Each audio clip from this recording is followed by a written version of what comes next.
अस्सलाम वालेकुम viewers, I hope all of you are fine. Welcome back to my channel.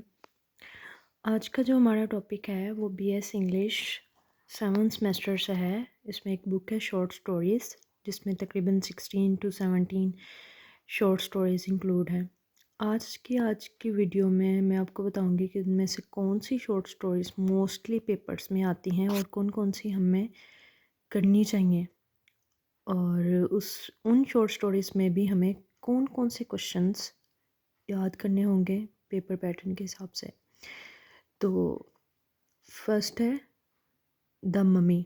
ये बहुत important short story है, क्योंकि ये इस शॉर्ट स्टोरी में से तकरीबन हर साल एक क्वेश्चन लास्ट में ही आता है।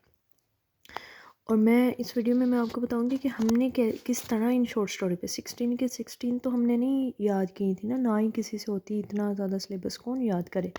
तो हमने कैसे इसका क्वेश्चन अटेम्प्ट करना है और कैसे प्रिपेयर करना है, ठीक है। तो शॉर्ट स्टोरी है the man of the crowd. ये भी मोस्ट इम्पॉर्टेंट है। अफ्रीकन शॉर्ट स्टोरीज इतनी इम्पोर्टेंट नहीं है, ये ना ही हमने की थी। नेक्स्ट है everything that rises must converge. ये भी इम्पोर्टेंट है। द डेड, ये भी इम्पोर्टेंट है। अल्टीमेट सवारी वंस अपॉन अ टाइम, ये नहीं important. The judgment by Franz Kafka most important है। वट द टेप्स्टर सॉ, नहीं important. My son the fanatic most important. The man who loved island most important. Strong horse important. The voice नहीं important. The diviner, the woman who loved imagination important. The fort नहीं। The voice from the wall most important. अच्छा, अब हमें हमें कैसे पता, ये मैंने वैसे ही लगा दी है, या मुझे कैसे पता चला कि ये इम्पोर्टेंट है। अब मैं वो आपको बताती हूँ। भला कैसे। आप अभी जिस सेमेस्टर में हैं 7th में, आप अपनी सीनियर से उनका पेपर पूछें कि उन्हें पेपर कैसे आया था, ठीक है। तो ये देखें, फर्स्ट क्वेश्चन आया द जजमेंट से, इम्पोर्टेंट है। सेकंड क्वेश्चन आया माई सन द फनेटिक से, ये भी इम्पोर्टेंट है। The voice from the wall important है। लास्ट क्वेश्चन आया first short story the mummy awaken से, ठीक है। अच्छा, ये तो था जो हमारी सीनियर्स थी, लाइक जो आप लोगों की सीनियर होंगी उनका पेपर। अब मैं आपको दिखाती हूँ अपने टाइम का पेपर, जो मुझे पेपर आया था। आपको हमेशा जो आपकी सीनियर्स हो उनका पेपर लाजमी देखना चाहिए, क्योंकि हमें एक लाजमी वरना दो लाजमी क्वेश्चन उन्हीं में से आ जाते हैं। अच्छा, ये था मेरा पेपर। अब इसमें से देखें the man of the crowd most important. My son the fanatic. अच्छा, ये क्वेश्चन नंबर 3 मुझे भी आया हुआ है, और यहाँ पे देखें क्वेश्चन नंबर 2 में माई सन द फनेटिक, इसी शॉर्ट स्टोरी में से आया हो। अच्छा, नेक्स्ट है द मम्मी अवेकन्स। अब देखें, दो क्वेश्चन मुझे इधर भी था discuss the various themes the mummy awakens. Question बेशक जो भी हो, हमें शॉर्ट स्टोरीज का पता हो ना कि इस टाइप से है, इसमें से आया है, तो हम अटेम्प्ट कर सकते हैं इजीली। अच्छा, तो इधर भी आया हुआ है the man who loved island. अच्छा, ये था मेरा पेपर और ये था मेरी सीनियर्स का पेपर, ठीक है। अच्छा, अब हमने ये जो शॉर्ट स्टोरीज हैं जो मैंने बताई हैं इंपॉर्टेंट, वो हमने कैसे प्रिपेयर करनी है, ठीक है।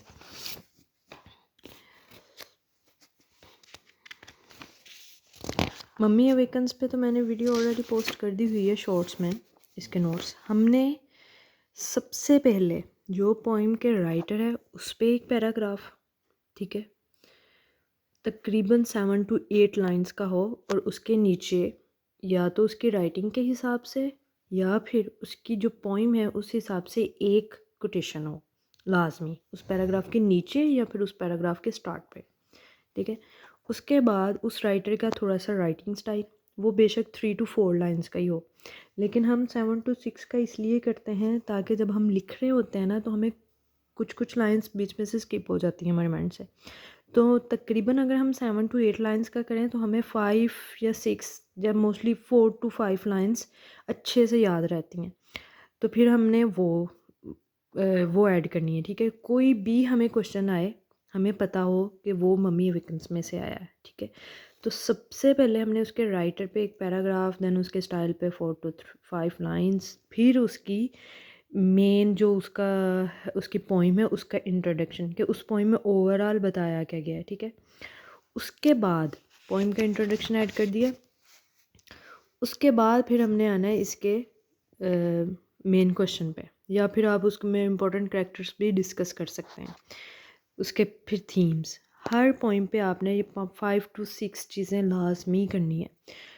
ऑथर का इंट्रोडक्शन, नेक्स्ट फिर उसका लिटरेरी स्टाइल, फिर पोइम का इंट्रोडक्शन, फिर उसके कैरेक्टर्स और उसके थीम्स।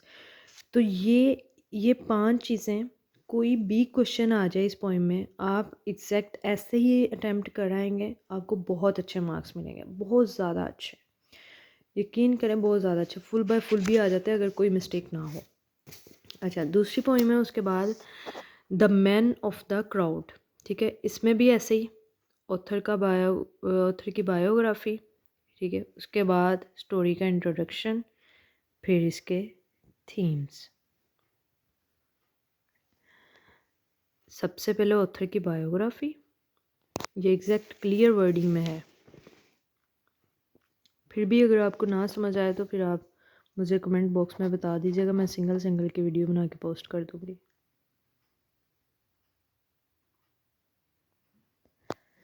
हर पॉइंट पे एक क्वेश्चन प्रिपेयर करना है, और वो इस हिसाब से करना है कि अगर हमें कोई भी इस पॉइंट के रिलेट क्वेश्चन पूछ लिया जाए तो हम इजीली उसको अटेम्प्ट कर सकें।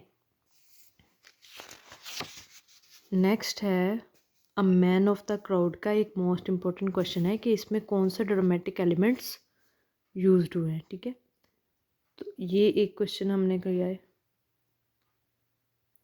ये जो हाईलाइट किया है मैंने, वैसे अपने टाइम में यही याद किया था।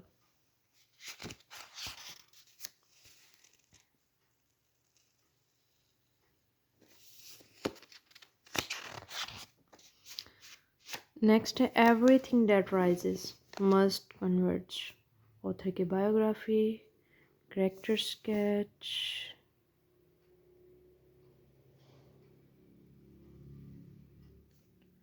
देन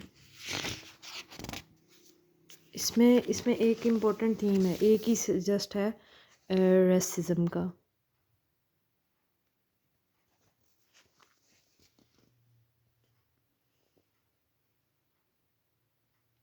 उसमें भी बीच बीच में कोटेशंस ऐड करके काफ़ी लंबा हमारा हो जाता है क्वेश्चन। अगर हमें आ जाए रेसिज्म पे तो हमने यहीं से स्टार्ट नहीं करना, पहले हमने इसके ऑथर का बताना है, उसका लिटरेरी स्टाइल, देन उसकी पोइम का थोड़ा बहुत इंट्रोडक्शन कि उसमें ओवरऑल है क्या, फिर हमने इसके मेन क्वेश्चन पे आना है।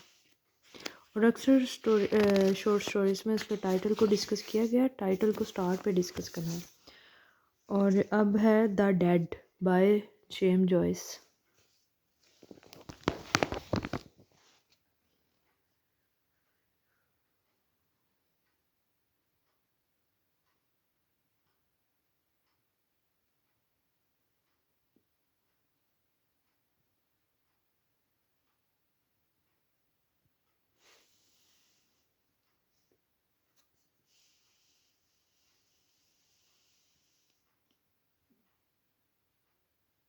अब इसके हैं करेक्टर स्केच। हमें कुछ पोइम्स में करेक्टर स्केच ऐड किए गए हैं क्योंकि वो उनके इम्पोर्टेंट हैं, इन पे सिंगल सिंगल क्वेश्चन आ जाता है कि जेम्स जॉयस की पोइम है द डेड, उसका ये करेक्टर डिस्कस करें। तो वो भी हमने ऐसे ही करना है, हमने जस्ट करेक्टर से स्टार्ट नहीं कर देना, बल्कि हमने ओवरऑल सारा ही बताना है। उसका ऑथर सबसे पहले, फिर कोटेशन, फिर उसका लिटरेरी स्टाइल, फिर पोइम का ओवरऑल व्यू। अब नेक्स्ट है माई सन द फिनेटिक्स। अब ये देखें, इसमें भी यहाँ पे फर्स्ट पैराग्राफ के लास्ट पे एरो लगा के कोट, वो ये ऊपर जो कोट है वो ऐड करनी है। अक्सर कभी कभार मिस हो जाती है तो फिर ऊपर ऐड कर लेते होते हैं कि याद रहे कि हमने यहाँ पे कोटेशन ऐड करनी है।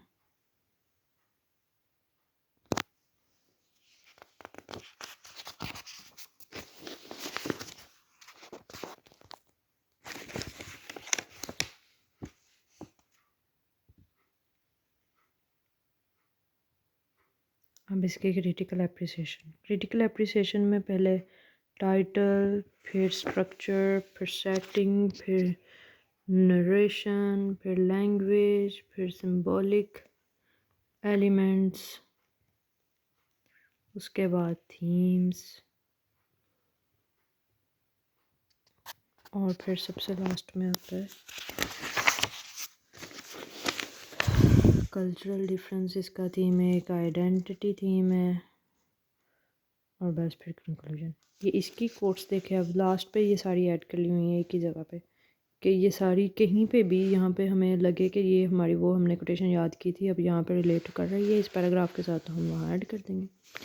नेक्स्ट है once upon a time.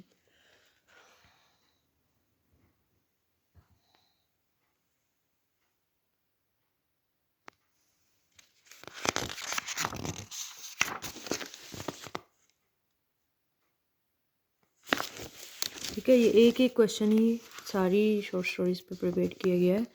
The judgement, अब देखें ये सारा इसके ऑथर का, ये थोड़ा सा इसके टाइटल का, ये थोड़ा सा इसकी स्टोरी का, और ये लास्ट पैराग्राफ इसके करैक्टर का।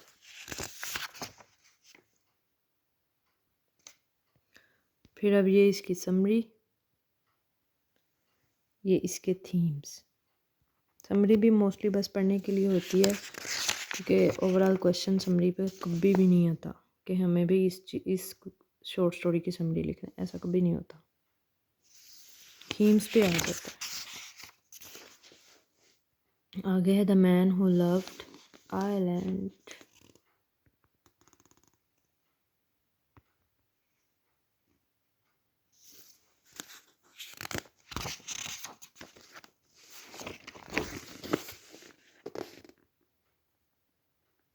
About short story,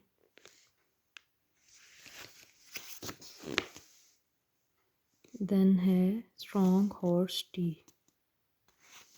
lyase Walker, introduction story, historical background, setting, point of view, characters,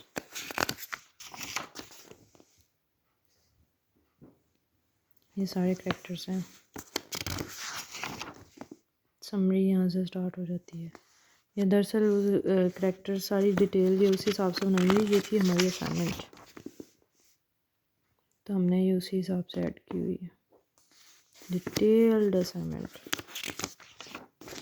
अब आ गए इसके थीम्स। वैसे हमने स्टार्ट से फर्स्ट पेज इसका जहाँ पे इंट्रोडक्शन वगैरह है, और ये थीम्स, बस यही किए थे। और हमेशा क्वेश्चन थीम्स कर ले बंदा तो बहुत इजी रहता है, उसी में से आ जाता है, हमेशा क्वेश्चन उसी के रिलेट होता है। द वॉइस का एक ही इम्पोर्टेंट क्वेश्चन है, वो मैं आपको दिखा देती हूँ।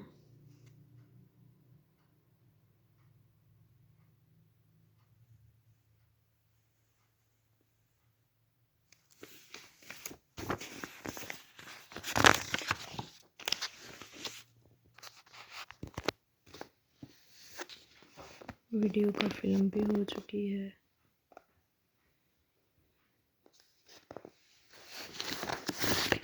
नेक्स्ट है द वॉइस की क्रिटिकल अप्रिसिएशन,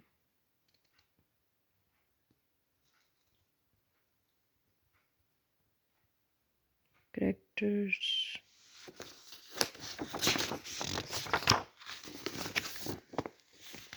डेविनर, इसका भी एक ही क्वेश्चन था, वो भी इस हिसाब से प्रिपेयर किया गया है कि हमें पेपर में इसके अबाउट कोई भी क्वेश्चन पूछ लिया जाए तो हम यही आंसर उसमें पुट कर रहे हैं, तो हमें अच्छे खासे मार्क्स मिल सकते हैं इजीली।